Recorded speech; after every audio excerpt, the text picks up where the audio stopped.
ಸಂಸತ್ತಿನಲ್ಲಿ ಇವತ್ತು ಬದ್ಧ ರಾಜಕಾರಣದ ಬಿಸಿ ಬಿಸಿ ಚರ್ಚೆ ನಡೀತಾ ಇದೆ.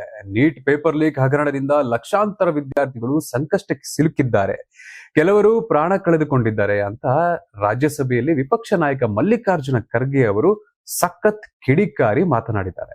ದೇಶದ ಇಂಥ ಪರಿಸ್ಥಿತಿಯಲ್ಲಿ ಜವಾಬ್ದಾರಿಯುತ ಸ್ಥಾನದಲ್ಲಿದ್ದ ಮಾಜಿ ಶಿಕ್ಷಣ ಮಂತ್ರಿ ಧರ್ಮೇಂದ್ರ ಪ್ರಧಾನ್ ಅವರನ್ನು ಎನ್ಡಿಎ ಸಂಸದರು ಸನ್ಮಾನಿಸಿರುವುದನ್ನ ಖರ್ಗೆ ಅವರು ಸಂಸತ್ತಿನಲ್ಲಿ ಪ್ರಶ್ನಿಸಿದರು.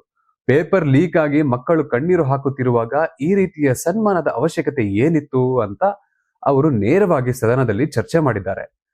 ಪ್ರಧಾನ್ ಅವರ ರಾಜೀನಾಮೆ ಕೇವಲ ಒಂದು ರಾಜಕೀಯ ನಡೆ ಎಂಬಂತೆ ಬಿಂಬಿಸಲಾಗಿದೆ ಎಂದು ಖರ್ಗೆ ವಾದಿಸಿದರು. ಮುಂದುವರೆದು ಮಾತನಾಡಿದ ಖರ್ಗೆ ಅವರು ನ್ಯಾಯ ಕೇಳಿ ದೆಹಲಿಯಲ್ಲಿ ಬೀದಿಗಿಳಿದು ಪ್ರತಿಭಟನೆ ನಡೆಸಿದ ವಿದ್ಯಾರ್ಥಿಗಳ ಮೇಲೆ ನಡೆದ ಪೊಲೀಸ್ ಲಾಠಿ ಚಾರ್ಜ್ ಬಗ್ಗೆಯೂ ಪ್ರಸ್ತಾಪಿಸಿದ್ದಾರೆ. ಶಾಂತಿಯುತವಾಗಿ ಪ್ರತಿಭಟನೆ ಮಾಡ್ತಿದ್ದ ಸ್ಟೂಡೆಂಟ್ಸ್ ಮೇಲೆ ದೌರ್ಜನ್ಯ ನಡೆದಿರುವುದು ಸರಿಯಲ್ಲ ಎಂದಿದ್ದಾರೆ. ನ್ಯಾಯ ಕೇಳಿ ದೆಹಲಿಯಲ್ಲಿ ಬೀದಿಗಿಳಿದು ಪ್ರತಿಭಟನೆ ಮಾಡಿದ್ದ ವಿದ್ಯಾರ್ಥಿಗಳ ಮೇಲೆ ಪೊಲೀಸರಿಂದ ಅಕ್ಷರಶಃ ಲಾಠಿ ಚಾರ್ಜ್ ನಡೆಸಲಾಗಿದೆ.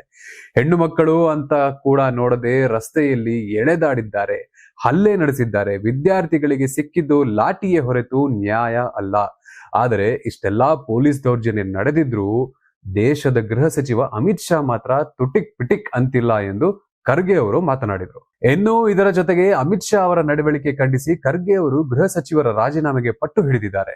ವಿದ್ಯಾರ್ಥಿಗಳ ಮೇಲೆ ನಡೆದ ಈ ಕ್ರೌರ್ಯಕ್ಕೆ ಗೃಹ ಮಂತ್ರಿಗಳು ಉತ್ತರಿಸಬೇಕು, ಇಲ್ಲವೇ ಕೂಡಲೇ ರಾಜೀನಾಮೆ ನೀಡಿ ಹೊರಡಬೇಕು ಅಂತ ಖರ್ಗೆ ಸವಾಲು ಹಾಕಿರುವ ವಿಚಾರ ಬೆಳಕಿಗೆ ಬಂದಿದ್ದು, ಈ ಇಡೀ ವಿದ್ಯಮಾನಗಳ ಕುರಿತು ಗೃಹ ಸಚಿವಾಲಯದಿಂದ ಹಾಗೂ ಗೃಹ ಸಚಿವರ ಕಡೆಯಿಂದ ಸ್ಪಷ್ಟನೆ ಬರಬೇಕು.